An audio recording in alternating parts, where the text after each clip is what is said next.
ನಮಸ್ತೆ ಸ್ನೇಹಿತರೆ, ಇವತ್ತು ನಾವು ಅಂತಿಮ BA ಇತಿಹಾಸ ಕೋರ್ಸ್ 4ರಲ್ಲಿ ಮುಖ್ಯವಾದ ಪ್ರಶ್ನೆಗಳ ಅಭ್ಯಾಸವನ್ನು ಮಾಡುವ ಅಂತಿಮ ತಯಾರಿ ಪರೀಕ್ಷೆಗೆ ಇರುವಂಥದ್ದನ್ನು ನೋಡ್ತಾ ಹೋಗುವ. ಬ್ಲಾಕ್ 1ರಲ್ಲಿ ಇವತ್ತು ನಾವು ನೆಪೋಲಿಯನ್ನ ಏಳಿಗೆ ಸುಧಾರಣೆ ಬಗ್ಗೆ ತಿಳ್ಕೊಳ್ಬೇಕು. ಈಗಾಗಲೇ ನಾವು ಪುನರುಜ್ಜೀವನದ ಕೊಡುಗೆಗಳು, ಭೌಗೋಳಿಕ ಅನ್ವೇಷಣೆಗಳ ಕಾರಣ ಫಲಿತಾಂಶ ಇವೆಲ್ಲವನ್ನು ಕೂಡ ತಿಳ್ಕೊಂಡಿದ್ದೇವೆ. ಕಳೆದ ವಿಡಿಯೋದಲ್ಲಿ ಅವುಗಳನ್ನೆಲ್ಲ ನಾವು ನೋಡ್ಕೊಂಡಿದ್ದೇವೆ. ಪುನರುಜ್ಜೀವನ ಉಂಟಾಗಲು ಕಾರಣಗಳನ್ನು ತಿಳ್ಕೊಂಡಿದ್ದೇವೆ. ಪುನರುಜ್ಜೀವನ ಉಂಟಾಗಲಿಕ್ಕೆ ಕಾರಣಗಳು ಒಟ್ಟು ಅದರಲ್ಲಿ 15 ಪಾಯಿಂಟ್ಸ್ಗಳಿದೆ. ಈ 15 ಪಾಯಿಂಟ್ಸನ್ನು ಸರಿಯಾಗಿ ಕಲಿತ್ಕೊಳ್ಳಿ. ಪುನರುಜ್ಜೀವನದ ಕೊಡುಗೆಗಳು ಅದರಲ್ಲಿ ಒಟ್ಟು 7 ಪಾಯಿಂಟ್ಸ್ಗಳಿದೆ, ಅದನ್ನು ಕೂಡ ಓದ್ಕೊಳ್ಬೇಕು. ಅದಾದ ನಂತರ ಬ್ಲಾಕ್ 1ರಲ್ಲಿ ಘಟಕ 1ರಲ್ಲಿ ಓದಬೇಕಾಗಿರುವಂಥದ್ದು ಭೌಗೋಳಿಕ ಅನ್ವೇಷಣೆ ಮತ್ತು ಕಾರಣಗಳು. ಇದರ ಪಾಯಿಂಟ್ಸ್ಗಳು ಮತ್ತು ವಿವರಣೆಗಳನ್ನು ನಾವು ಕಳೆದ ವಿಡಿಯೋದಲ್ಲಿ ತಿಳ್ಕೊಂಡಿದ್ದೇವೆ.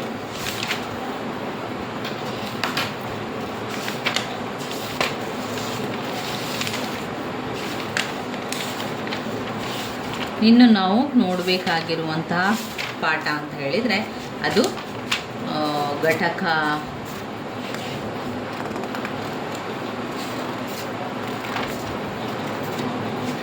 ನೋಡಿ, ಘಟಕ 3 ಫ್ರಾನ್ಸಿನ ಕ್ರಾಂತಿಗೆ ಕಾರಣಗಳನ್ನು ಓದ್ಕೊಳ್ಳೋ 15 ಅಂಕದ ಪ್ರಶ್ನೆ. 1789ರ ಫ್ರಾನ್ಸಿನ ಮಹಾಕ್ರಾಂತಿಯ ಕಾರಣಗಳು. ಯಾವ ಕಾರಣಗಳೆಲ್ಲ ಬರ್ತದೆ, ಈ ಪಾಯಿಂಟ್ಸ್ಗಳನ್ನು ಮೊದಲಿಗೆ ನೋಡ್ಕೊಳ್ಳುವ.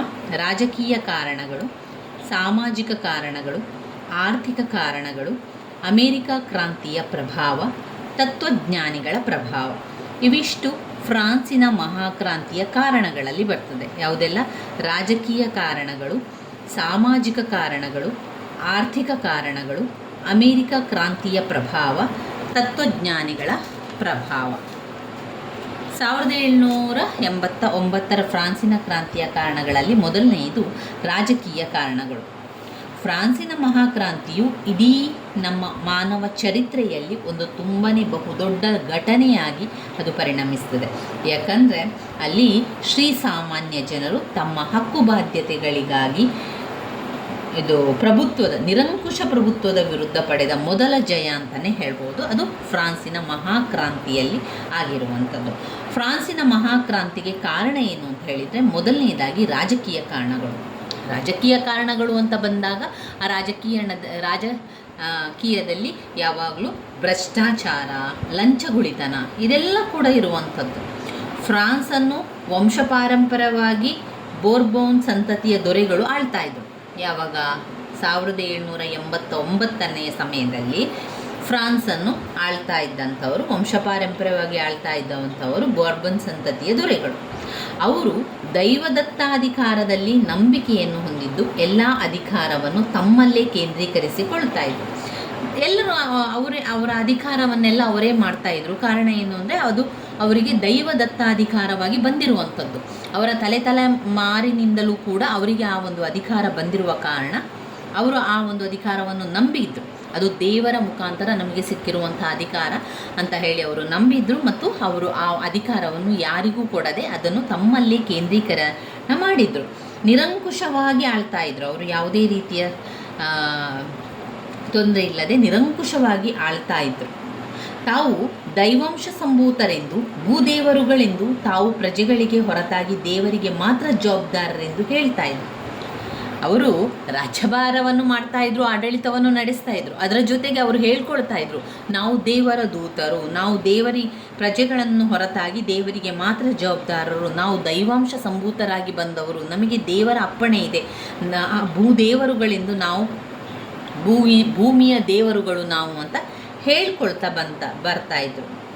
ಅವರು ಅಸಮರ್ಥರು, ದುಂದುಗಾರರು, ನೃತ್ಯ, ಸಂಗೀತ, ಬೇಟೆ, ಮದ್ಯಪಾನಗಳಂತಹ ವಿನೋದಗಳಲ್ಲಿ ತೊಡಗಿದ್ದು ದರ್ಪಿಷ್ಟ ಪ್ರಭುಗಳಾಗಿ ಭೋಗ ಜೀವನ ನಡೆಸುತ್ತಾ ಪ್ರಜಾ ಕಲ್ಯಾಣವನ್ನೇ ನಿರ್ಲಕ್ಷಿಸಿದ್ದರು. ನೋಡಿ, ಆಗ ಫ್ರಾನ್ಸಿನಲ್ಲಿ 1789ರಲ್ಲಿ ಫ್ರಾನ್ಸಿನಲ್ಲಿ ಮಹಾಕ್ರಾಂತಿ ಆಗ್ತದೆ. ಕಾರಣ ರಾಜಕೀಯ ಕಾರಣ.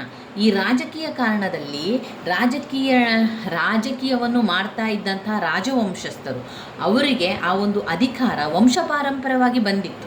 ಫ್ರಾನ್ಸಿನಲ್ಲಿ ಅವರಿಗೆ ಬೌರ್ಬನ್ ಸಂತತಿಯ ದೊರೆಗಳೇ ಆಳ್ತಾ ಇದ್ರು.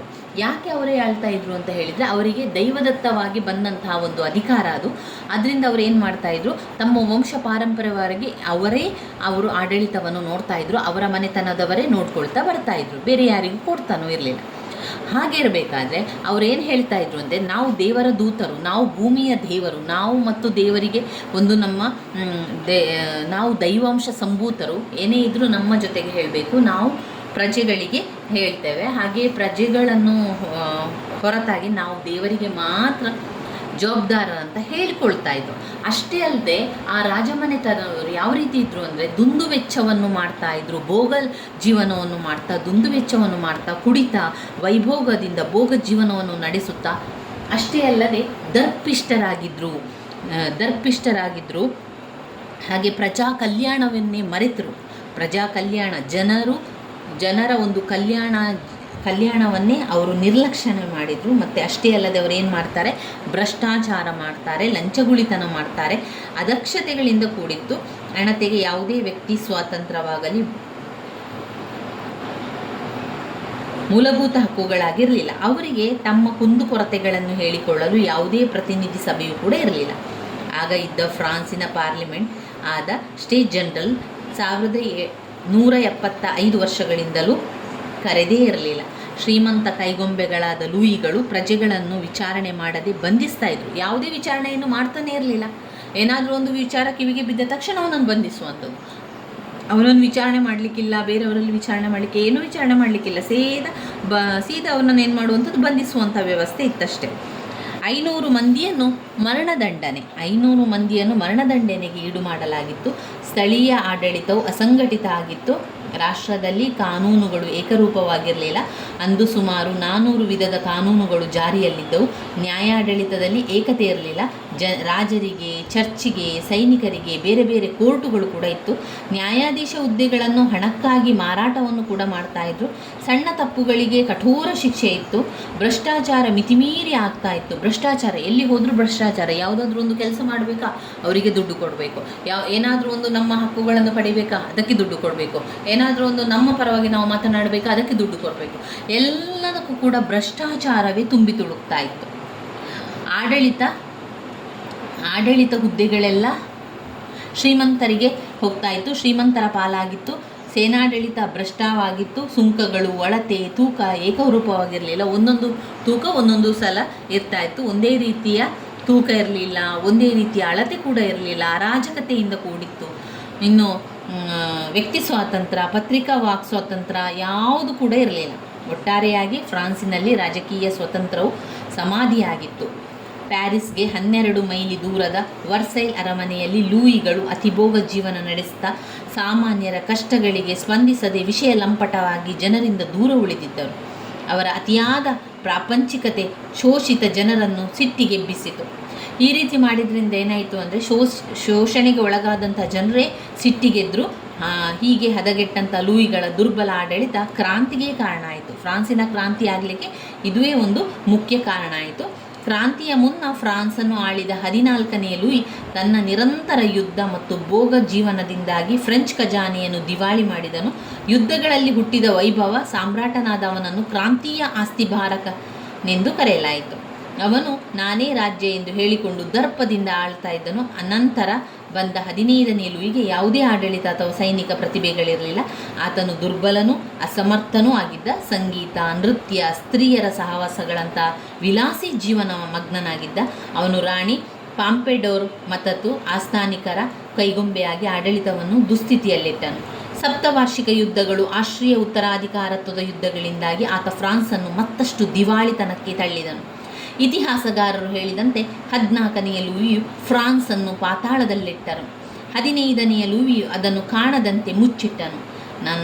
ನಂತರ ಪ್ರಳಯ ಎಂದು ಅವನು ಹೇಳುತ್ತಿದ್ದನು. ಅದು ಮುಂದೆ ಬಂದ 16ನೇ ಲೂಯಿಯ ಕಾಲದಲ್ಲಿ ನಿಜವಾಯಿತು. 16ನೇ ಲೂಯಿಯು ಉದಾರಿ, ದಯಾಪರ ಆಗಿದ್ದ.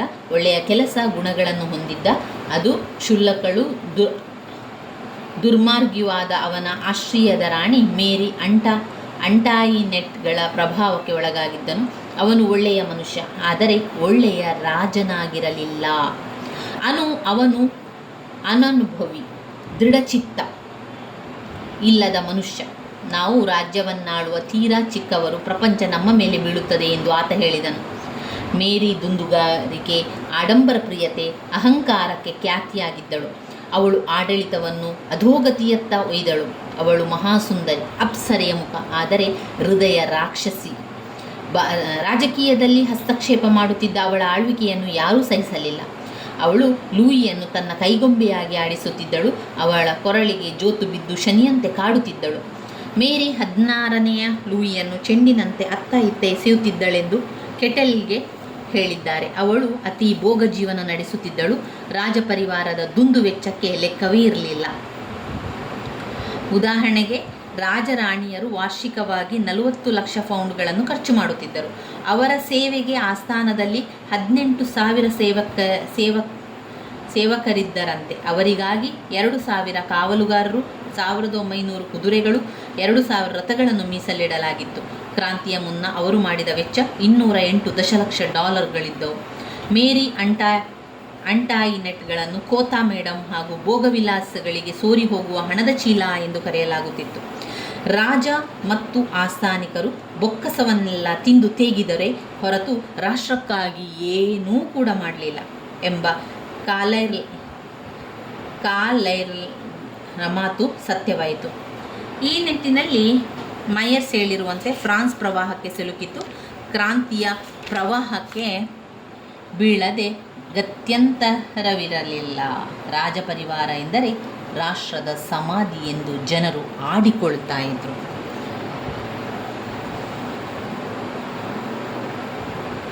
ಮೇರಿಗೆ ಫ್ರೆಂಚಿ ಶ್ರೀಸಾಮಾನ್ಯರ ಬಗೆಗೆ ಸಹನೆ ಇರಲಿಲ್ಲ. ಅವಳು ನೃತ್ಯಕೂಟಗಳಲ್ಲಿ ಭಾಗಿಯಾಗುತ್ತಿದ್ದಳು. ಅಧಿಕಾರ ಹೊಂದಿದ್ದ ಶ್ರೀಮಂತರು ಲೂಯಿಗಳನ್ನು ತಮ್ಮ ಹತೋಟಿಯಲ್ಲಿಟ್ಟುಕೊಂಡಿದ್ದರು. ಇಂತಹ ದರ್ಪಿಷ್ಟ ಪ್ರಭುತ್ವವನ್ನು ಕಿತ್ತೊಗೆಯಲು ಕ್ರಾಂತಿ ಅನಿವಾರ್ಯವಾಯಿತು. ಸಾಮಾಜಿಕ ಕಾರಣಗಳಲ್ಲಿ ಒಂದು ಸವಲತ್ತು ವರ್ಗ, ಇನ್ನೊಂದು ಸವಲತ್ತಿಲ್ಲದ ವರ್ಗ. ಅದರಲ್ಲಿ ಆಳುವ ವರ್ಗ, ಶ್ರೀಮಂತ ವರ್ಗ, ಪುರೋಹಿತ ವರ್ಗ, ಮಧ್ಯಮ ವರ್ಗ, ಶ್ರೀಸಾಮಾನ್ಯರ ವರ್ಗ ಎನ್ನುವಂತಹ ವಿಭಾಗಗಳನ್ನು ಕಾಣ್ಬೋದು. ಸವಲತ್ತು ಮತ್ತು ಸವಲತ್ತಿಲ್ಲದ ವರ್ಗ ಅಂತ ಹೇಳಿದರೆ, ಸವಲತ್ತು ಹೊಂದಿರುವಂಥ ವರ್ಗ ಅವರು ಅತಿಯಾದ ಭೋಗ ಜೀವನ ನಡೆಸ್ತಾ ಇದ್ದರು. 1,30,000 ಪಾದ್ರಿಗಳು, 1,50,000 ನೋಬೆಲ್ಲರು ಇದ್ದರು. ಒಟ್ಟು 2.25 ಕೋಟಿ ಜನಸಂಖ್ಯೆಯಲ್ಲಿ ಅವರು 1% ಮಾತ್ರ ಇದ್ದರು. ಆದರೆ ಯುರೋಪರಲ್ಲಿ 80% ಶ್ರೀಮಂತರಲ್ಲಿ ಒಟ್ಟು 4 ಭಾಗದ ಭೂಮಿ ಹಾಗೂ ಆದಾಯ ಹಂಚಿಕೆಯಾಗಿತ್ತು. ಸಾಲದೆ ಸಂಪತ್ತು ಹಾಗೂ ಆಡಳಿತದ ಉನ್ನತವಾದ ಪೌರ ಹಾಗೂ ಸೈನಿಕ ಹುದ್ದೆಗಳನ್ನು ಪಡೆಯುತ್ತಿದ್ದರು. ಅವರು ಎಲ್ಲ ತೆರಿಗೆಗಳಿಂದ ಮುಕ್ತರಾಗಿದ್ದರು. ಅವರು ಅರಸನಿಂದ ಉದಾರ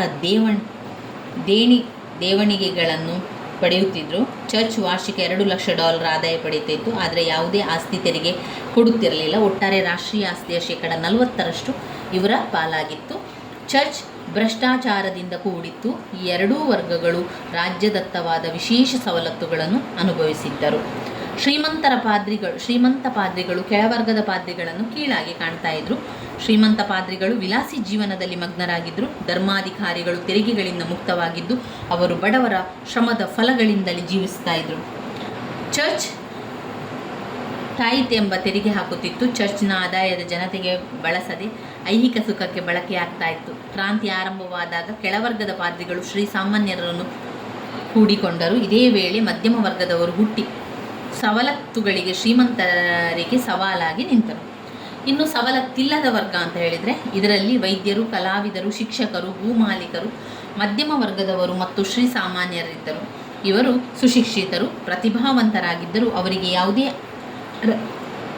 ಯಾವುದೇ ಸರಕಾರಿ ಸೇವೆ ಅಥವಾ ಹುದ್ದೆ ಸಿಗುತ್ತಿರಲಿಲ್ಲ. ಕೆಳಮಟ್ಟದಲ್ಲಿದ್ದ ಕಾರ್ಮಿಕರ ಮತ್ತು ರೈತರ ಸ್ಥಿತಿ ತುಂಬ ಶೋಚನೀಯವಾಗಿತ್ತು. ಅವರು ಭೂಮಾಲೀಕರ ಶೋಷಣೆಗೆ ಒಳಗಾಗಿದ್ದರು. ಈ ವರ್ಗ ಜನಸಂಖ್ಯೆಯಲ್ಲಿ ಬಹುಸಂಖ್ಯಾತರಾಗಿದ್ದರು. ಆದರೆ 20% ಆಸ್ತಿ ಮಾತ್ರ ಹೊಂದಿದ್ದರು. ಜೊತೆಗೆ ಎಲ್ಲ ಸವಲತ್ತುಗಳಿಂದ ವಂಚಿತರಾಗಿದ್ದರು. ಇವರ ಮೇಲೆ ಎಲ್ಲ ತೆರಿಗೆಯ ಭಾರ ಕೂಡ ಇತ್ತು. ಅಲ್ಲದೆ ಸರ್ಕಾರಕ್ಕೆ ರಸ್ತೆ, ಸೇತುವೆಗಳ ನಿರ್ಮಾಣದಂಥ ಉಚಿತ ಸೇವೆ ಮಾಡಬೇಕಿತ್ತು. ಇದನ್ನು ಕಡ್ಡಾಯ ಶ್ರಮ ಎಂದು ಕರೆಯಲಾಗ್ತದೆ. ಮೇಲ್ವರ್ಗಕ್ಕೆ ಇವರು ಸುಗ್ಗಿ ಕಾಳಗದಲ್ಲಿ ವಾರಕ್ಕೆ 5 ದಿನ ಮತ್ತು ಇತರ ದಿನಗಳಲ್ಲಿ ವಾರಕ್ಕೆ 3 ದಿನ ಉಚಿತವಾದ ಸೇವೆಯನ್ನು ಕೂಡ ಮಾಡಬೇಕಾಗಿತ್ತು. ಶ್ರೀಮಂತರಿಗೆ ಉಡುಗೊರೆಗಳನ್ನು ಕೊಡಬೇಕಾಗಿತ್ತು. ಮೇಲ್ವರ್ಗವು ಬೇಟೆಗೆ ಹೋಗುತ್ತಿದ್ದಾಗ ದನಕರು, ನಾಯಿ, ಜಿಂಕೆ ಪಾರಿವಾಳಗಳಿಂದ ಆಗುತ್ತಿದ್ದ ಹೊಲಗದ್ದೆಗಳ ನಾಶಕ್ಕೆ ಶ್ರೀಸಾಮಾನ್ಯರು ಮಾತು ಎತ್ತುವ ಹಾಗಿರಲಿಲ್ಲ. ಇಂತಹ ವರ್ಗಭೇದದ ನಿರ್ಮೂಲನೆಗೆ ಕ್ರಾಂತಿ ಅನಿವಾರ್ಯವಾಯಿತು.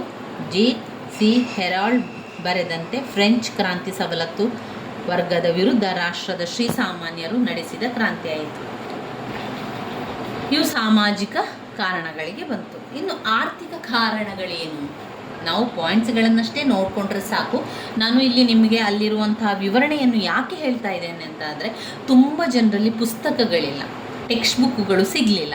ಅಂಥವರಿಗೆ ಆ ಪಾಯಿಂಟ್ಸಲ್ಲಿರುವಂಥ ವಿಚಾರ ಗೊತ್ತಾಗಲಿ ಎನ್ನುವ ಕಾರಣದಿಂದಾಗಿ ನಾನು ಆ ಪಾಯಿಂಟ್ಸ್ ಒಳಗಿರುವಂತಹ ವಿಚಾರಗಳನ್ನು ನಿಮಗೆ ನಾನು ತಿಳಿಸ್ತಾ ಇರುವಂಥದ್ದು.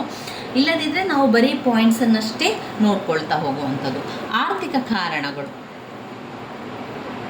ಯುದ್ಧದ ನಂತರ ಯುದ್ಧ ನಿರಂತರವಾದ ಯುದ್ಧ ಆಗ್ತಾ ಇತ್ತಲ್ವ. ಈ ಯುದ್ಧದ ನಂತರ ಏನಾಯಿತು ಅಂದರೆ ದುಂದುವೆಚ್ಚಗಳೆಲ್ಲ ಆಗ್ತಾನೆ ಹೋಯಿತು, ಖಜಾನೆಗಳೆಲ್ಲ ಖಾಲಿ ಆಗ್ತಾ ಹೋಯಿತು, ಆರ್ಥಿಕ ಮುಗ್ಗಟ್ಟುಂಟಾಯಿತು. ನಿರಂತರವಾದ ಯುದ್ಧ ದುಂದುವೆಚ್ಚಗಳಿಂದ ಕೂಡಿತ್ತು, ಖಜಾನೆ ಬರಿದಾಯಿತು, ಆರ್ಥಿಕ ನಷ್ಟ ಕೂಡ ಉಂಟಾಗ್ತದೆ. ಆಸ್ಥಾನದ ರಾಜರಾಣಿಯರ ದುಂದುವೆಚ್ಚದಿಂದಾಗಿ ಆರ್ಥಿಕ ದುಸ್ಥಿತಿ ಕೂಡ ಏರ್ಪಡ್ತದೆ. ಖಜಾನೆ ದಿವಾಳಿಯಾಗಿ ಎದ್ದಿತು. ಸಪ್ತ ವಾರ್ಷಿಕ ಯುದ್ಧಗಳಿಂದಾಗಿ ಅಧಿಕ ಯುದ್ಧ ವೆಚ್ಚವಾಯಿತು. $8 ಕೋಟಿ ಜೊತೆಗೆ ಹಣಕಾಸು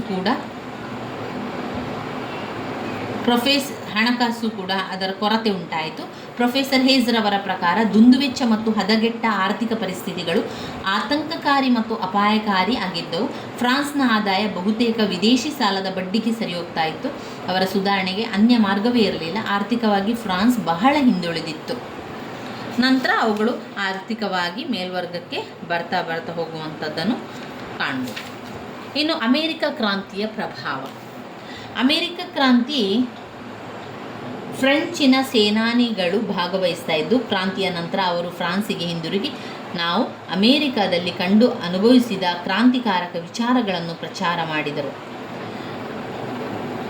ಲಾಫಯೆಟ್ಟೆ ಎಂಬಾತ ಅಮೇರಿಕಾದಲ್ಲಿ ಹೋರಾಡಿ ಫ್ರಾನ್ಸಿಗೆ ಬಂದು ಅವರ ತತ್ವಗಳನ್ನು ಪ್ರಚಾರ ಮಾಡಿದನು. ಅವನು ಅಮೇರಿಕ ಸ್ವಾತಂತ್ರ್ಯ ಘೋಷಣೆ ಪ್ರತಿ ತಂದಿದ್ದನು. ಥಾಮಸ್ ಜೆಫರ್ಸನ್ ಅವರು ಅಮೇರಿಕ ಸ್ವಾತಂತ್ರ್ಯ ಘೋಷಣೆಯು ಫ್ರೆಂಚ್ ಕ್ರಾಂತಿಗೆ ಪ್ರೇರಣೆ ಕೂಡ ಆಯಿತು. ತಾವು ಸಹ ಅಮೇರಿಕನ್ನರಂತೆ ದಂಗೆ ಎದ್ದರೆ ಲೂಯಿಗಳ ಪ್ರಭುತ್ವ ತೊಲಗಿ ಸ್ವಾತಂತ್ರ್ಯ ಸಿಗಬಹುದೆಂಬ ಪಾಠವನ್ನು ಫ್ರೆಂಚರು ಕಲಿತರು. ಫ್ರೆಂಚರು ಜಾರ್ಜ್ ವಾಷಿಂಗ್ಟನ್ ಮತ್ತು ಜೆಫರ್ಸನ್ ಅವರ ತತ್ವಗಳಿಂದ ಪ್ರಭಾವಿತರಾಗಿದ್ದರು. ಅಮೇರಿಕನ್ನರಿಗೆ ಫ್ರಾನ್ಸ್ ಆರ್ಥಿಕ ಹಾಗೂ ಸೈನಿಕ ನೆರವು ನೀಡಿತ್ತು, ಆದರೆ ಅಪಾರ ನಷ್ಟ ಅನುಭವಿಸಿ ಆರ್ಥಿಕವಾಗಿ ದಿವಾಳಿಯಾಯಿತು. ಫ್ರಾನ್ಸ್ ಕ್ರಾಂತಿಯ ಆರಂಭಕ್ಕೆ ಈ ಒಂದು ಆರ್ಥಿಕ ದಿವಾಳಿತನವು ಕೂಡ ಒಂದು ಕಾರಣ ಅಂತ ಹೇಳ್ಬೋದು. ಒಟ್ಟಾರೆ ಅಮೇರಿಕ ಕ್ರಾಂತಿ ಫ್ರೆಂಚ್ ಕ್ರಾಂತಿಗೆ ಮಾದರಿಯಾಯಿತು ಹಾಗೂ ಹಲವು ಮಾದರಿ ಮತ್ತು ಉದಾಹರಣೆಗಳು ಕೂಡ ಕೊಡ್ತು. ಇನ್ನು 5ನೇ ಪಾಯಿಂಟ್ನಲ್ಲಿ ತತ್ವಜ್ಞಾನಿಗಳ ಪ್ರಭಾವ. ಫ್ರೆಂಚ್ ಕ್ರಾಂತಿಯ ತತ್ವಜ್ಞಾನಿಗಳ ಪ್ರಭಾವ. 18ನೇ ಶತಮಾನವು ಯುರೋಪಿನಲ್ಲಿ ವೈಚಾರಿಕ ಕ್ರಾಂತಿಯ ಕಾಲವಾಗಿತ್ತು. ಆಗ ಫ್ರಾನ್ಸ್ನಲ್ಲಿ ಹಲವು ದಾರ್ಶನಿಕರು ಹುಟ್ಟಿ ತಮ್ಮ ಹರಿತವಾದ ಲೇಖನಗಳ ಮೂಲಕ ಆಳರಸರ ಕುಟಿಲ ನೀತಿಯನ್ನು ಖಂಡಿಸಿ ಜನರನ್ನು ಭೌತಿಕವಾಗಿ ಎಚ್ಚರಿಸಿದರು. ಅಂದು ಅಸ್ತಿತ್ವದಲ್ಲಿದ್ದ ರಾಜಕೀಯ ಸಾಮಾಜಿಕ ಅಸಮಾನತೆ ಅವ್ಯವಸ್ಥೆ ಟೀಕಿಸಿದರು. ಯುರೋಪಿನ ವಿಚಾರಪರತೆಯ ಗಣ್ಯ ನಾಯಕರು ಫ್ರೆಂಚ್ ಬುದ್ಧಿಜೀವಿಗಳೇ ಆಗಿದ್ದರು. ಮಾನವೀಯತೆ ಅವರ ಪ್ರಧಾನ ಗುರಿ. ಮಾನವನ ಮೇಲೆ ದಬ್ಬಾಳಿಕೆ ನಡೆಸುತ್ತಿದ್ದ ಚರ್ಚ್ನ ಧರ್ಮ ಮತ್ತು ರಾಜ್ಯಗಳನ್ನು ವಿರೋಧಿಸಿದರು. ಅವರ ಬರಹಗಳು ಕ್ರಾಂತಿಗೆ ವೇದಿಕೆ ಸಿದ್ಧಪಡಿಸಿದವು. ಅವರು ಫಲವತ್ತಾದ ಫ್ರಾನ್ಸ್ ಭೂಮಿಯಲ್ಲಿ ಪ್ರಜಾಪ್ರಭುತ್ವ ಬೀಜಗಳನ್ನು ಬಿತ್ತಿದ್ದರು. ಕೆಟಲ್ ಬಿಯರವರ ಪ್ರಕಾರ ತತ್ವಜ್ಞಾನಿಗಳ ಬರಹಗಳು ಫ್ರಾನ್ಸ್ನ ರಾಜಪ್ರಭುತ್ವವನ್ನು ನಾಶಪಡಿಸುವ ಸಿಡಿಮದ್ದನ್ನು ತಯಾರಿಸಿದರು. ಚಕ್ಕಡಿಯ ನೊಗವನ್ನು ಎತ್ತುಗಳ ಕೊರಳ ಮೇಲಿಟ್ಟಾಗ ಅದು ಚಲಿಸದಂತೆ ಕ್ರಾಂತಿಯು ಚಲಿಸಿತು. ಈ ರೀತಿಯಾಗಿ ಫ್ರೆಂಚ್ ಕ್ರಾಂತಿಯಲ್ಲಿ ಪ್ರಭಾವ ಬೀರಿದ ಪ್ರಮುಖ ಮಹಾದಾರ್ಶಕರೆಂದರೆ ಮಾಂಟೆಸ್ಕ್ಯೂ, ವೋಲ್ಟೇರ್ ಮತ್ತು ರೂಸೋ. ಇವರು ತತ್ವಜ್ಞಾನಿಗಳ ಪ್ರಭಾವ. ಆಮೇಲೆ ತತ್ವಜ್ಞಾನಿಗಳ ಪ್ರಭಾವದಲ್ಲಿ ಒಂದು ಮಾಂಟೆಸ್ಕ್ಯೂ ಮತ್ತೊಂದು ವೋಲ್ಟೇರ್. ಮಾಂಟೆಸ್ಕ್ಯೂ, ವೋಲ್ಟೇರ್, ಜೀನ್ ಜಾಕ್ ರೂಸೋ ಬರ್ತದೆ. ಅದರಲ್ಲಿ 3 ಪಾಯಿಂಟ್ಸ್ಗಳು. ತತ್ವಜ್ಞಾನಿಗಳ ಪ್ರಭಾವದಲ್ಲಿ 18ನೇ ಶತಮಾನವು ಯುರೋಪಿನಲ್ಲಿ ವೈಚಾರಿಕ ಕ್ರಾಂತಿಯ ಕಾಲ ಆಗಿದ್ದಾಗ ಫ್ರಾನ್ಸ್ನಲ್ಲಿ ಹಲವು ದಾರ್ಶನಿಕರು ಹುಟ್ಟಿ ತಮ್ಮ ಹರಿತವಾದ ಲೇಖನಗಳ ಮೂಲಕ ಆಳರಸರ ಕುಟಿಲ ನೀತಿಯನ್ನು ಖಂಡಿಸಿದ್ದು ತತ್ವಜ್ಞಾನಿಗಳು. ಅಲ್ಲಿ ಅವರು ಮಾಂಟೆಸ್ಕ್ಯೂ, ವೋಲ್ಟೇರ್, ಜೀನ್ ಜಾಕ್ ರೂಸೋ ಅವರು ಮಾಡಿರುವಂಥದ್ದು. ಇದು ಮಾಂಟೆಸ್ಕ್ಯೂ ಪ್ರಸಿದ್ಧ ಬರಹಗಾರ, ಪ್ರಭಾವಶಾಲಿ ತತ್ವಜ್ಞಾನಿ ಮತ್ತು ವಕೀಲರು ಕೂಡ ಆಗಿದ್ದರು. ಈತ ರಾಜ್ಯ ಮತ್ತು ಚರ್ಚಿನ ದುರಾಡಳಿತವನ್ನು ಖಂಡಿಸಿದವರು. ರಾಜರ ದೈವದತ್ತಾಧಿಕಾರವನ್ನೇ ಟೀಕಿಸಿ ರಾಜರು ಆ ಜನರಿಂದ ಆಯ್ಕೆಯಾಗಬೇಕೆಂದು ಕರೆ ನೀಡಿದರು. ಇನ್ನು ವೋಲ್ಟೇರ್ ವಿಜ್ಞಾನಿ, ಕಲಾವಿದ, ಚಿತ್ರಗಾರ, ಬರಹಗಾರ, ಚರಿತ್ರೆಗಾರ, ನಾಟಕಗಾರ ಎಲ್ಲ ವಿಚಾರಗಳನ್ನು ನಾವು ನೋಡ್ಬೋದು. ಈತರು ಪ್ಯಾರಿಸ್ನಲ್ಲಿ ಜನಿಸಿದರು. ಅವರ ತಂದೆ ವಕೀಲರಾಗಿದ್ದರು. 23ನೇ ವಯಸ್ಸಿಗೆ ಖ್ಯಾತಿಗೆ ಬಂದವರು. ಇವರು ಮಾನವತಾವಾದವನ್ನು ಖಂಡಿಸಿ ಧರ್ಮವನ್ನು ವಿರೋಧಿಸಿದರು. ಫ್ರಾನ್ಸ್ನಲ್ಲಿ ಇಂದು ರೂಢಿಯಲ್ಲಿದ್ದ ಸಾಮಾಜಿಕ ಕುಂದುಕೊರತೆ, ದೈವದತ್ತಾಧಿಕಾರ, ಗುಲಾಮಗಿರಿ, ಮೂಢನಂಬಿಕೆ, ಸಂಪ್ರದಾಯಗಳನ್ನು ಖಂಡಿಸಿದರು. ಇನ್ನು ಜೀನ್ ಜಾಕ್ ರೂಸೋ ಅವರು ಫ್ರಾನ್ಸ್ನ ಎಲ್ಲ ದಾರ್ಶನಿಕರಲ್ಲಿ ರೂಸೋ ಅಗ್ರಗಣ್ಯರು. ಈತನನ್ನು ಫ್ರೆಂಚ್ ಕ್ರಾಂತಿಯ ಪ್ರವಾದಿ, ನವಯುಗದ ಹರಿಕಾರ, ಮಹಾದಾರ್ಶನಿಕ, ಬುದ್ಧಿಜೀವಿ ಮತ್ತು ಆಧುನಿಕ ಪ್ರಜಾಪ್ರಭುತ್ವವಾದಿ ಎಂದು ವರ್ಣಿಸಲಾಗಿದೆ. ಆತನು ಜಿನೇವಾದಲ್ಲಿ ಜನಿಸಿದನು. ತಂದೆ ಇಲ್ಲಿ ಅವರು ಏನು ಮಾಡ್ತಾಯಿದ್ರು ಅಂದರೆ ತಂದೆ ಗಡಿಯಾರ ತಯಾರಿಕೆಯನ್ನು ಮಾಡ್ತಾಯಿದ್ರು. ಜಿನೇವದಲ್ಲಿ ಅವರು ಜನಿಸಿದ್ರು. ಗಡಿಯಾರ ತಯಾರಿಕೆಗಳನ್ನೆಲ್ಲ ಮಾಡ್ತಾ ಇದ್ದವರು. ಆತ ಪ್ರಜಾಪ್ರಭುತ್ವದ ಬೆಂಬಲಿಗರು ಕೂಡ ಆಗಿದ್ದರು. ಇಲ್ಲಿ ನೀವು ವಿವರಣೆಯನ್ನು ಜಾಸ್ತಿಯಾಗಿ ಎಲ್ಲವನ್ನು ಕೂಡ ಓದಬೇಕು, ಬರಿಬೇಕು ಅಂತ ಯಾವ ನಿಯಮ ಕೂಡ ಇಲ್ಲ ಸ್ನೇಹಿತರೆ. ಇಲ್ಲಿ ನಾನು ನಿಮಗೆ ಅದರಲ್ಲಿ ಸ್ವಲ್ಪ ವಿಚಾರ ನಿಮಗೆ ಗೊತ್ತಿರಲಿ ಅನ್ನುವ ಕಾರಣದಿಂದ ನಾವು ಎರಡೆರಡೇ ಲೈನನ್ನು ಓದ್ತಾ ಹೋಗಿ ನಿಮಗೆ ಬೇಕಾದ ರೀತಿಯಲ್ಲಿ ವಿವರಿಸಿ. ಈಗ ವೋಲ್ಟೇರ್ ಅಂತ ಹೇಳ್ಕೊಳ್ಳೋ, ಇದು ಏನು ಬರೀರಿ. ವೋಲ್ಟೇರ್ ಇವರು ಫ್ರಾನ್ಸಿನ ಪ್ರಸಿದ್ಧ ದಾರ್ಶನಿಕರು, ವಿಮರ್ಶಕರು, ವಿಜ್ಞಾನಿ, ಕಲಾವಿದ, ಚರಿತ್ರೆಗಾರ, ಮೇಧಾವಿ, ನಾಟಕಗಾರ.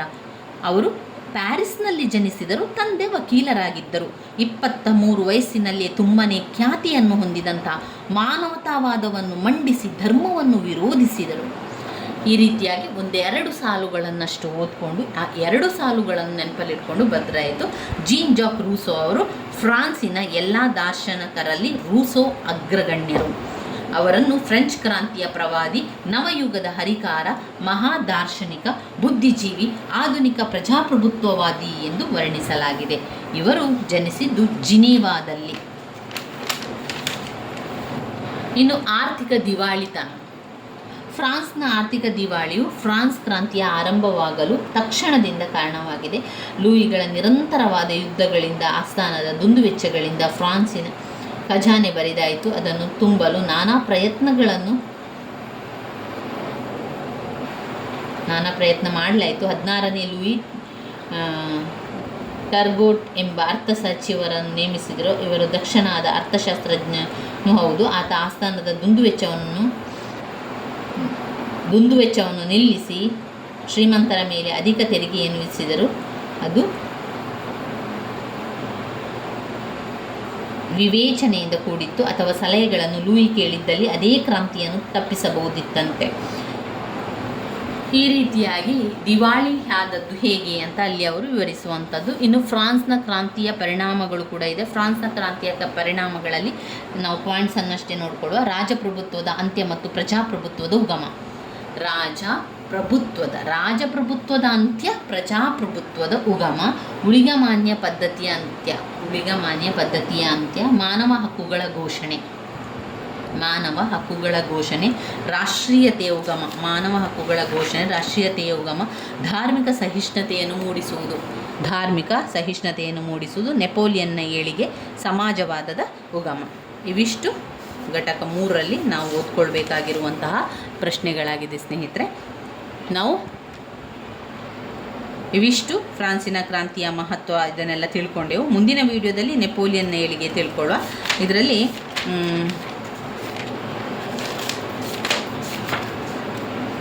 ಫ್ರಾನ್ಸಿನ ಕ್ರಾಂತಿಯನ್ನು ಇದರಲ್ಲಿ ನೋಡಿಕೊಂಡೆವು. ಹಾಗೆ ಜೊತೆಗೆ ನಾವು ಈ ನೆಪೋಲಿಯನ್ ಕೂಡ ಅದು ಒಂದೇ ವಿಡಿಯೋದಲ್ಲಿ ನಾವು ಮುಗಿಸಿ ಬಿಡುವ. ಇದನ್ನು ನೆಪೋಲಿಯನ್ ಅವರ ಜೀವನದಲ್ಲಿ ಆದಂತಹ ದಿಗ್ವಿಜಯಗಳನ್ನು, ಹಾಗೆ ನೆಪೋಲಿಯನ್ನ ಯುದ್ಧದಲ್ಲಿ ಆದಂತಹ ಒಂದು ನೆಪೋಲಿಯನ್ನ ಸುಧಾರಣೆಗಳನ್ನು ನೆಪೋಲಿಯನ್ ಸುಧಾರಣೆ ವೆರಿ ವೆರಿ ಇಂಪಾರ್ಟೆಂಟ್ ಆಗಿರುವಂಥದ್ದು. ಇದೇ ವಿಡಿಯೋದಲ್ಲಿ ನಾವು ಅವುಗಳನ್ನು ತಿಳಿತಾ ಹೋಗುವ. ಇವುಗಳನ್ನೆಲ್ಲ ಜೊತೆಯಾಗಿದ್ದರೆ ನಮಗೆ ಓದ್ಕೊಳ್ಳಿಕ್ಕೂ ಸುಲಭ ಆಗ್ತದೆ. ಹಾಗೆ ಅದರ ಜೊತೆಗೆ ನೆಪೋಲಿಯನ್ನ ಅವನತಿಯ ಕಾರಣಗಳನ್ನು ಕೂಡ ಇದರಲ್ಲಿ ತಿಳ್ಕೊಳ್ತಾ ಹೋಗುವ. ನೆಪೋಲಿಯನ್ ಬೋನಪಾರ್ಟಿಯವರ ಸುಧಾರಣೆಗಳು ಹಾಗೆಯೇ ಅವರ ಒಂದು ಸುಧಾರಣೆಗಳನ್ನು ಓದ್ಕೊಳ್ತಾ ಹೋಗುವ. ಮೊದಲಿಗೆ ಸುಧಾರಣೆಗಳನ್ನು ನೋಡಿಕೊಳ್ಳುವ. ಅದರ ಜೊತೆಗೆ ನೆಪೋಲಿಯನ್ನ ಅವನತಿಗೆ ಕಾರಣಗಳೇನು ಅಂತ ಇದೆ, ಅದು ಕೂಡ ನಾವು ಅದರ ಜೊತೆಗೆ ಓದಬೇಕು. ಎರಡೂ ಕೂಡ 15 ಅಂಕದ ಪ್ರಶ್ನೆ ಆಗಿರುವಂಥದ್ದು. ನೆಪೋಲಿಯನ್ನ ಏಳಿಗೆ ಅವನ ಸುಧಾರಣೆಗಳು 15 ಅಂಕದ ಪ್ರಶ್ನೆ. ಅದೇ ರೀತಿ ನೆಪೋಲಿಯನ್ ಅವರ ಅವನತಿಗೆ ಕಾರಣಗಳು, ಅದು ಕೂಡ 15 ಅಂಕದ ಪ್ರಶ್ನೆ. ಬ್ಲಾಕ್ 1ರಲ್ಲಿ ಬರುವಂತಹ ಪ್ರಶ್ನೆ ಆಗಿರುವಂಥದ್ದು. ಮೊದಲಿಗೆ ನಾವು ನೆಪೋಲಿಯನ್ನ ಸುಧಾರಣೆಯನ್ನು ತಿಳ್ಕೊಳ್ಳುವ. ಪಾಯಿಂಟ್ಸನ್ನಷ್ಟೇ ತಿಳ್ಕೊಂಡು ಸ್ವಲ್ಪ ವಿವರಣೆ, ಒಂದು ಚಿಕ್ಕದಾಗಿ ಅವುಗಳ ವಿವರಣೆಯನ್ನು ಮಾತ್ರ ತಿಳ್ಕೊಳ್ತಾ ಹೋಗುವ. ನೆಪೋಲಿಯನ್ನ ಸುಧಾರಣೆಗಳಲ್ಲಿ ಒಂದು ಕೋಡ್ ನೆಪೋಲಿಯನ್. ಪಾಯಿಂಟ್ಸ್ಗಳನ್ನು ಎರಡೆರಡು ಬಾರಿ ಹೇಳ್ತಾ ಹೋಗಿ. ಕೋಡ್ ನೆಪೋಲಿಯನ್ ಧಾರ್ಮಿಕ ಸುಧಾರಣೆಗಳು, ಆರ್ಥಿಕ ಸುಧಾರಣೆಗಳು, ಲೋಕೋಪಯೋಗಿ ಕಾರ್ಯಗಳು, ಕಲೆ ಮತ್ತು ವಾಸ್ತುಶಿಲ್ಪ, ಶಿಕ್ಷಣ ಸುಧಾರಣೆಗಳು, ಲೀಜನ್ ಆಫ್ ಆನರ್. ಇವಿಷ್ಟು 7 ಪಾಯಿಂಟ್ಸ್ಗಳಿದೆ ನೆಪೋಲಿಯನ್ನ ಸುಧಾರಣೆಗಳಲ್ಲಿ. ನೆಪೋಲಿಯನ್ ಅಪಾರವಾದ ಆಡಳಿತ ಪ್ರತಿಭೆಗಳಿದ್ದವು. ಯಾರಿಗೆ? ನೆಪೋಲಿಯನ್ನಿಗೆ ಅಪಾರವಾದ ಆಡಳಿತ ಪ್ರತಿಭೆಗಳಿದ್ದವು. ನೆಪೋಲಿಯನ್ ವೀರ ಯೋಧನಲ್ಲದೆ ದಕ್ಷ ಆಡಳಿತಗಾರ, ಚತುರ ರಾಜನೀತಿಜ್ಞ, ನಿಪುಣನೂ ಕೂಡ ಆಗಿದ್ದ. ಅವನು ಅಲ್ಪಕಾಲ ಆಳಿದರೂ ಕೂಡ ಅವನು ಮಾಡಿದಂತಹ ಸುಧಾರಣೆಗಳು ಶಾಶ್ವತವಾದ ಪರಿಣಾಮಗಳನ್ನು ಬೀರಿದವು. ಅವನೇ ಹೇಳಿಕೊಂಡಂತೆ ನನ್ನ ಕೀರ್ತಿ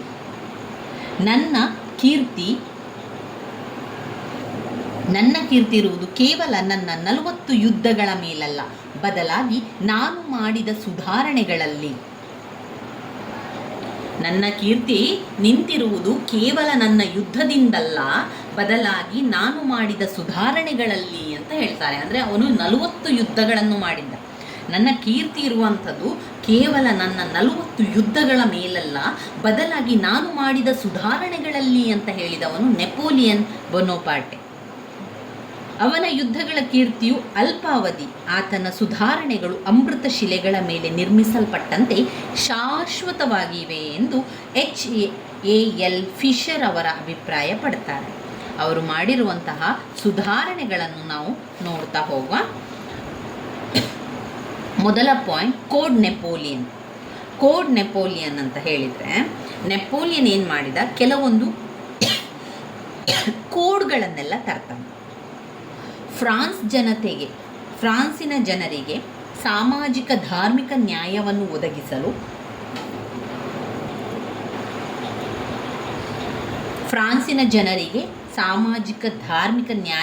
ಒದಗಿಸಲು ಅವನು ಫ್ರಾನ್ಸಿನ ಕಾನೂನುಗಳನ್ನು ಕ್ರೋಢೀಕರಿಸಿ ಜಾರಿಗೆ ತರುವಂಥದ್ದು. ಇದು ಅವನ ಗಣ್ಯ ಸಾಧನೆಯಾಗಿದ್ದು, ರಚನೆಗಾಗಿ ಒಂದು ಸಮಿತಿಯನ್ನು ಕೂಡ ರಚಿಸ್ತಾನೆ. ಅದನ್ನು ಕೋಡ್ ನೆಪೋಲಿಯನ್ ಅಂತ ಕರೀತಾರೆ. ಅವನೊಂದು ಕೋಡ್ ಹಾಕಿದ್ದಾನೆ ಅದಕ್ಕೆ. ಅದು ಸರಳವೂ ಸಂಕ್ಷಿಪ್ತವೂ ನ್ಯಾಯವೂ ವಿವೇಕವೂ ವೈಜ್ಞಾನಿಕವೂ ಆಗಿದ್ದವು ಅಂತ. ಸರಳವೂ ಸಂಕ್ಷಿಪ್ತವೂ ನ್ಯಾಯವೂ ವಿವೇಕವೂ ವೈಜ್ಞಾನಿಕ ಕೂಡ ಆಗಿತ್ತದು. ಯಾವುದು? Code Napoleon. ಯಾವುದೆಲ್ಲ code? Civil procedure code, the penal code, criminal procedure code, ವಾಣಿಜ್ಯ ಸಂಹಿತೆಗಳು.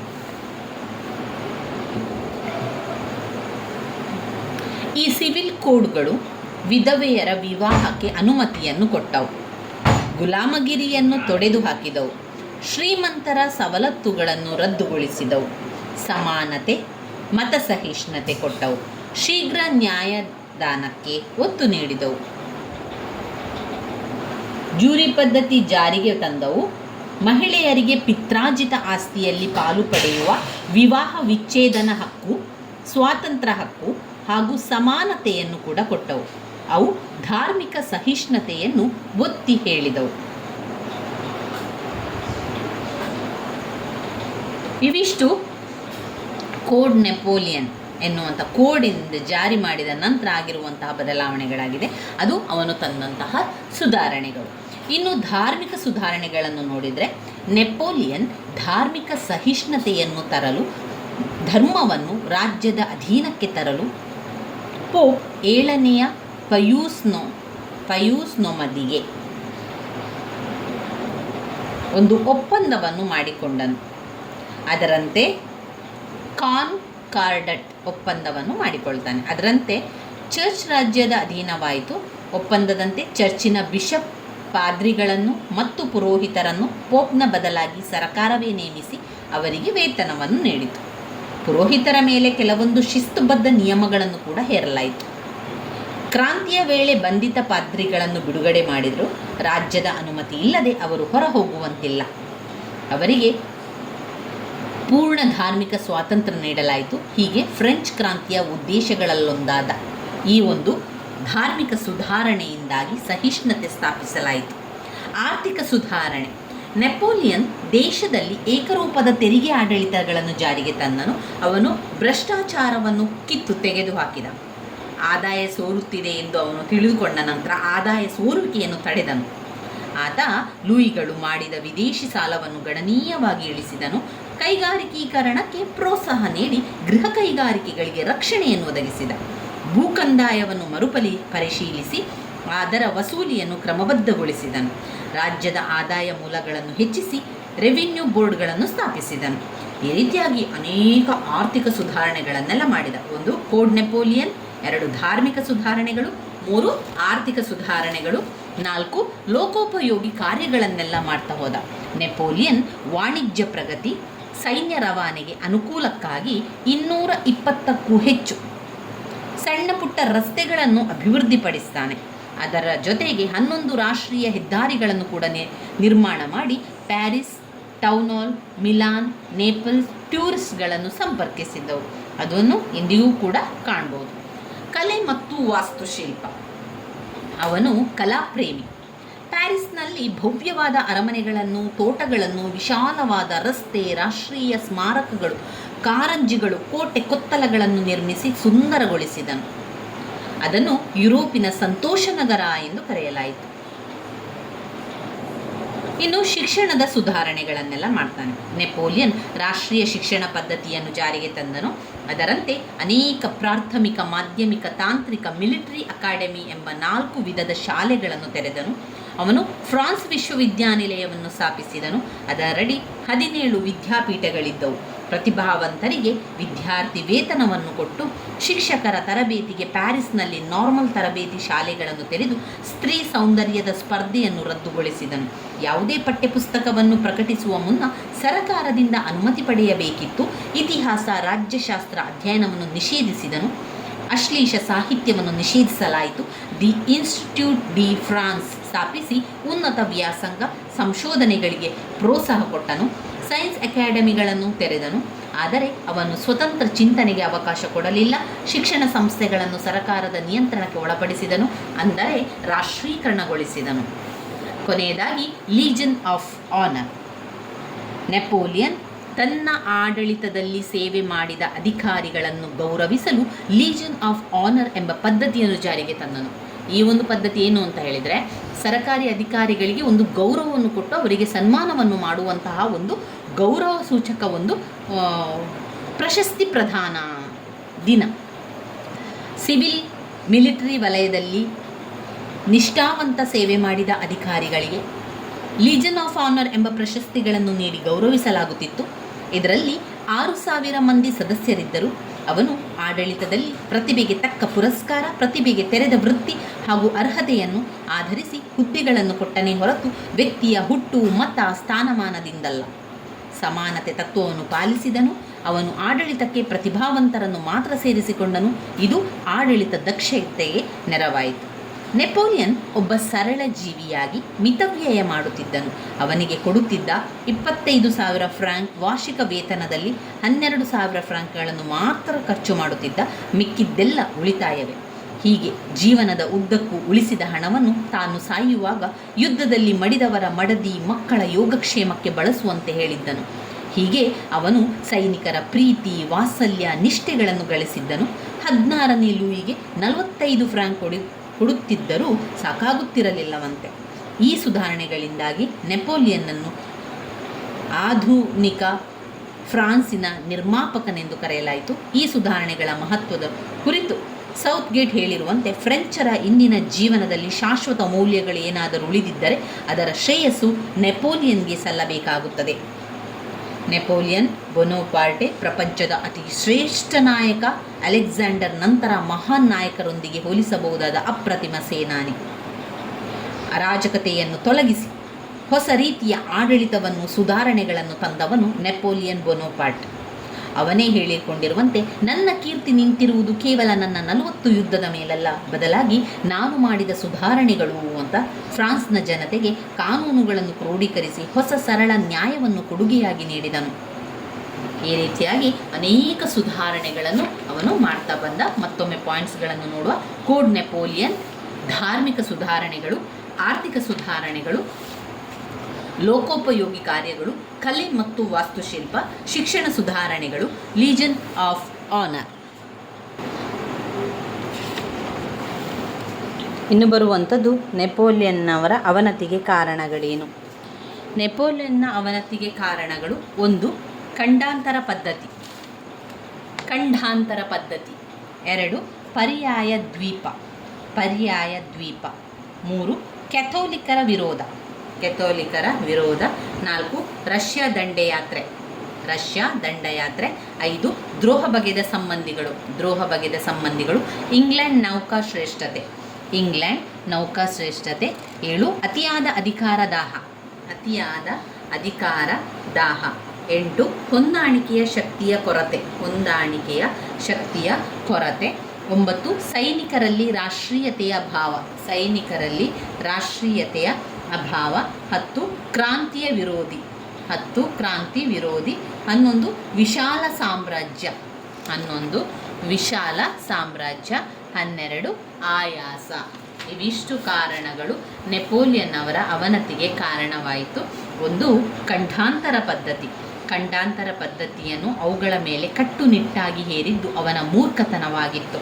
ನೆಪೋಲಿಯನ್ನ ಶತ್ರು ಇಂಗ್ಲೆಂಡ್ ನೇರ ಯುದ್ಧದಲ್ಲಿ ನೆಪೋಲಿಯನ್ನನ್ನು ಸೋಲಿಸುವುದು ಅಸಾಧ್ಯವೆಂದು, ಅದರ ಬಲವೆಲ್ಲ ವ್ಯಾಪಾರ ವಾಣಿಜ್ಯ ಮೇಲೆ ಅವಲಂಬಿತವಾಗಿದೆ ಎಂದು, ಅದರ ವಾಣಿಜ್ಯವನ್ನು ನಾಶಪಡಿಸಿದರೆ ಅದರ ಪ್ರಾಬಲ್ಯ ಕುಸಿದು ತಾನಾಗಿಯೇ ಫ್ರಾನ್ಸಿಗೆ ಶರಣಾಗುವುದು ಎಂದು ನೆಪೋಲಿಯನ್ ತಪ್ಪಾಗಿ ಗ್ರಹಿಸಿ ತನ್ನ ಮಿತ್ರ ರಾಷ್ಟ್ರಗಳಿಗೆ ಅದರ ವಸ್ತುಗಳನ್ನು ಬಹಿಷ್ಕರಿಸುವಂತೆ ಹೇಳಿ ಖಂಡಾಂತರ ಪದ್ಧತಿಯನ್ನು ಅವುಗಳ ಮೇಲೆ ಕಟ್ಟುನಿಟ್ಟಾಗಿ ಹೇರಿದ್ದು ಮೂರ್ಖತನವಾಯಿತು. ವಿಶ್ವ ವ್ಯಾಪಾರ ಒಡೆಯನಾದ ಇಂಗ್ಲೆಂಡ್ಗೆ ಅಗತ್ಯ ವಸ್ತುಗಳು ಯುರೋಪ್ನಂದಲ್ಲದೆ ಇತರ ವಸಾಹತುಗಳಿಂದಲೂ ಬರುತ್ತಿದ್ದು, ಇಂಗ್ಲೆಂಡ್ ವಸ್ತುಗಳಿಲ್ಲದೆ ಯುರೋಪ್ ರಾಷ್ಟ್ರಗಳು ಬದುಕುವುದು ಅಸಾಧ್ಯದ ಮಾತಾಗಿತ್ತು. ಹೀಗಾಗಿ ಖಂಡಾಂತರ ಪದ್ಧತಿಯನ್ನು ವಿರೋಧಿಸಿ ನೆಪೋಲಿಯನ್ ವಿರುದ್ಧ ಮಿತ್ರ ರಾಷ್ಟ್ರಗಳು ದಂಗೆ ಎದ್ದವು. ಪರ್ಯಾಯ ದ್ವೀಪ. ಪೋರ್ಚುಗಲ್ ಮತ್ತು ಸ್ಪೇನ್ಗಳು ಖಂಡಾಂತರ ಪದ್ಧತಿಯನ್ನು ವಿರೋಧಿಸಿ ದಂಗೆ ಎದ್ದವು. ಸೈನ್ಯ ಸಮೇತ ಹೊರಟ ನೆಪೋಲಿಯನ್ ಪೋರ್ಚುಗಲ್ ಆಕ್ರಮಿಸಿದನು. ಅಲ್ಲಿನ ರಾಜ ಬ್ರೆಜಿಲ್ಗೆ ಓಡಿ ಹೋದನು. ನಂತರ ಸೈನ್ಯ ದಂಗೆಯನ್ನು ಅಡಗಿಸಿ ಅಲ್ಲಿನ ರಾಜ 4ನೇ ಚಾರ್ಲ್ಸ್ನ ಕೆಳಗೆ ಇಳಿಸಿ ಸ್ಪೇನ್ ಸಿಂಹಾಸನ ಮೇಲೆ ತನ್ನ ಸೋದರ ಜೋಸೆಫ್ ಬೊನಾಪಾರ್ಟಿಯನ್ನು ಕೂರಿಸಿದನು. ಹೀಗಾಗಿ ಸ್ಪೇನರು ಇಂಗ್ಲಿಷರ ನೆರವಿಗೆ ಧಾವಿಸಿದರು. ಬ್ರಿಟಿಷ್ ಸೇನಾನ್ ಸರ್ ಆರ್ಥರ್ ವೆಲ್ಲೆಸ್ಲಿ ಸ್ಪೇನ್ಗೆ ಬಂದು ಅವರ ರಾಜಧಾನಿ ಮ್ಯಾಡ್ರಿಡ್ ಅನ್ನು ಹಿಡಿದನು. ಜೋಸೆಫನು ಸಿಂಹಾಸನವನ್ನು ತ್ಯಾಗ ಮಾಡಿ ಓಡಿ ಹೋದನು. ಮತ್ತೆ 4ನೇ ಚಾರ್ಲ್ಸ್ ಪುನಃ ಅಧಿಕಾರ ರೂಢನಾದನು. ಈ ಪರ್ಯಾಯ ಕದನ ಹಲವಾರು ವರ್ಷಗಳು ನಡೆಯಿತು. ನೆಪೋಲಿಯನ್ ಅಲ್ಲಿ ಅಪಾರ ನಷ್ಟ ಅನುಭವಿಸಿದನು ಮತ್ತು ಬಹುಭಾಗ ಸೈನ್ಯವನ್ನು ಕಳೆದುಕೊಂಡ. ಕ್ಯಾಥೋಲಿಕರ ವಿರೋಧ. 3ನೇ ಪಾಯಿಂಟ್, ಕ್ಯಾಥೋಲಿಕರ ವಿರೋಧ. ಖಂಡಾಂತರ ಪದ್ಧತಿಯನ್ನು ವಿರೋಧಿಸಿದ ಹಾಲೆಂಡನ್ನು ಆಕ್ರಮಿಸಿ ಅಲ್ಲಿನ ತನ್ನ ಸೋದರ ಲೂಯಿಸ್ ಬೊನೋಪಾರ್ಟಿ ಅವರಿಂದ ಅಧಿಕಾರವನ್ನು ಕಿತ್ತುಕೊಂಡನು. ಅದೇ ರೀತಿ ಈ ಪದ್ಧತಿಯನ್ನು ವಿರೋಧಿಸಿದ ಪೋಪನನ್ನು ಅವರ ರಾಜ್ಯವನ್ನು 1809ರಲ್ಲಿ ಆಕ್ರಮಿಸಿಕೊಂಡನು. ಪೋಪ್ನನ್ನು ಬಂಧಿಸಿದನು. ಇದರಿಂದ ಕ್ಯಾಥೋಲಿಕರು ನೆಪೋಲಿಯನ್ನ ಮೇಲೆ ಬಹಿಷ್ಕಾರ ಹಾಕಿದರು. ನಂತರ ಅವರ ಸಹಕಾರವನ್ನು ಕಳೆದುಕೊಂಡನು. 4ನೇ ಪಾಯಿಂಟ್, ರಷ್ಯಾ ದಂಡಯಾತ್ರೆಯು ಅವನ ಎಲ್ಲ ದಂಡಯಾತ್ರೆಗಳಿಂದ ವಿಭಿನ್ನವಾಗಿತ್ತು.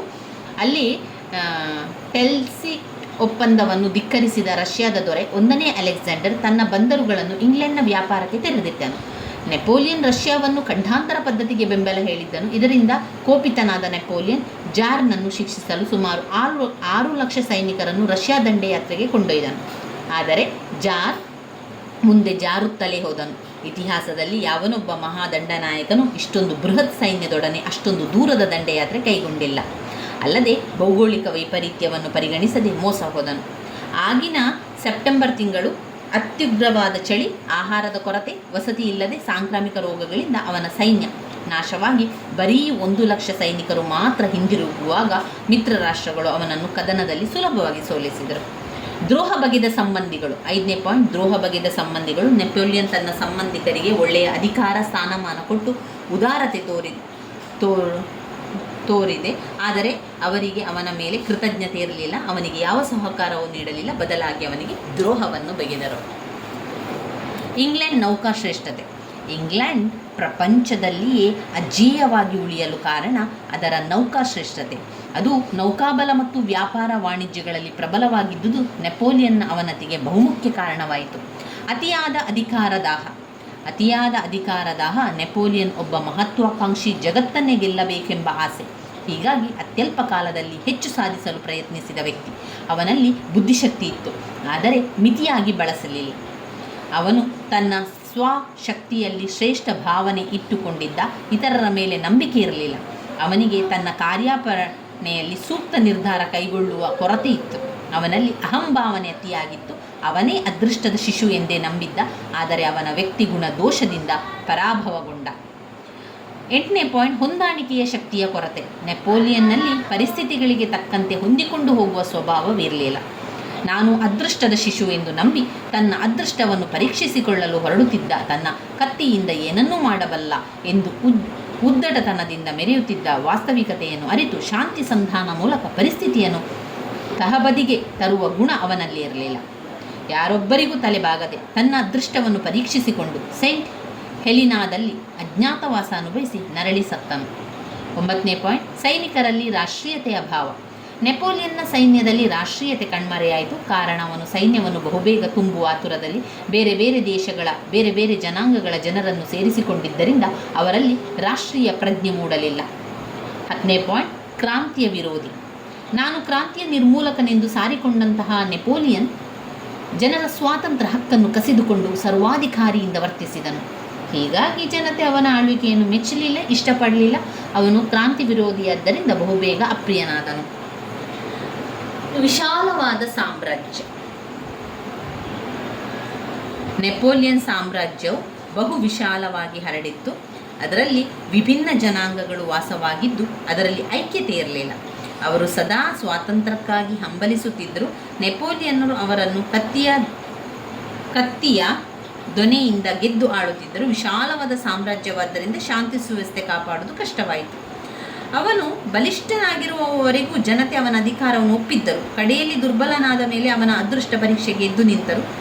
ಕೊನೆಯಲ್ಲದ ಅವನ ಯುದ್ಧಗಳು, ಪ್ರಷ್ಯಾದ ರಾಷ್ಟ್ರೀಯತೆಗಳು ಸಹ ಅವನಿಗೆ ಮುಳುವಾದವು. ಕೊನೆಯದಾಗಿ ಆಯಾಸ. ನೆಪೋಲಿಯನ್ ತನ್ನ ಅಂತಿಮ ವರ್ಷಗಳಲ್ಲಿ ಅನುಭವಿಸಿದ ಬಳಲಿಕೆ, ಆಯಾಸಗಳು ಅವನಿಗೆ ಮಾರಣಾಂತಿಕ ಪಟ್ಟಾದವು. ನೆಪೋಲಿಯನ್ನ ಅವನತಿಯನ್ನು ಒಂದೇ ಪದದಲ್ಲಿ ಹೇಳುವುದಾದರೆ ಅದೇ ಬಳಲಿಕೆ. ಎಡೆಬಿಡದೆ ಮಾಡಿದ ಯುದ್ಧಗಳು ಅವನಿಗೆ ಬಹಳ ಆಯಾಸವನ್ನು ನೀಡಿತು.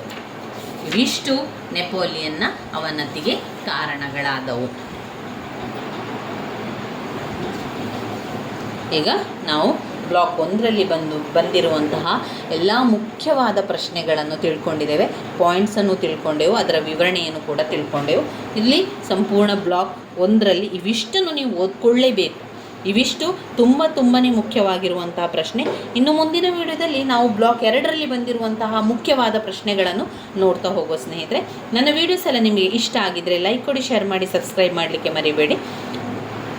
ಪರೀಕ್ಷೆಗೆ ಭಯ ಬೇಡ, ಆರಾಮದಲ್ಲಿ ಓದ್ಕೊಳ್ಳಿ. ಪ್ರತಿ ದಿವಸ ನಾವೇನು ಮಾಡಬೇಕು ಅಂತ ಹೇಳಿದರೆ 1 ಗಂಟೆಗಳ ಕಾಲ ಓದಿಗಾಗಿ ಇಡಬೇಕು. ಆವಾಗ ನಾವು ಪ್ರತಿ ದಿವಸ ಸ್ವಲ್ಪ ಓದ್ತಾ ನಮಗೆ ಎಲ್ಲ ಕೂಡ ನೆನಪಲ್ಲಿ ಉಳಿಲಿಕ್ಕೂ ಕೂಡ ಸಹಾಯ ಆಗ್ತದೆ. ಹಾಗೆ ಪಾಯಿಂಟ್ಸ್ನ ಜೊತೆಗೆ ಓದ್ತಾ ಹೋಗಬೇಕು. ಮೊದಲಿಗೆ ನಾವು ಕಲಿಬೇಕಾಗಿರುವಂಥದ್ದು ಪಾಯಿಂಟ್ಸ್ಗಳು. ಸರಿಯಾಗಿ ಪಾಯಿಂಟ್ಸ್ಗಳನ್ನು ನೀವು ಕಲ್ತ್ಕೊಂಡ್ರೆ ನಂತರ ವಿವರಣೆಯನ್ನು ಅದು ನೀವು ಯಾವ ರೀತಿ ಓದ್ಕೊಂಡಿದ್ದೀರಿ ಅಥವಾ ಒಂದು ಸ್ವಲ್ಪ ಅದರ ವಿವರಣೆಯನ್ನು ನೋಡಿಕೊಂಡ್ರೆ ನಮಗೆ ಬರಿತಾ ಹೋಗಲಿಕ್ಕೆ ಸಾಧ್ಯ ಆಗ್ತದೆ ಸ್ನೇಹಿತರೆ. ಧನ್ಯವಾದಗಳು.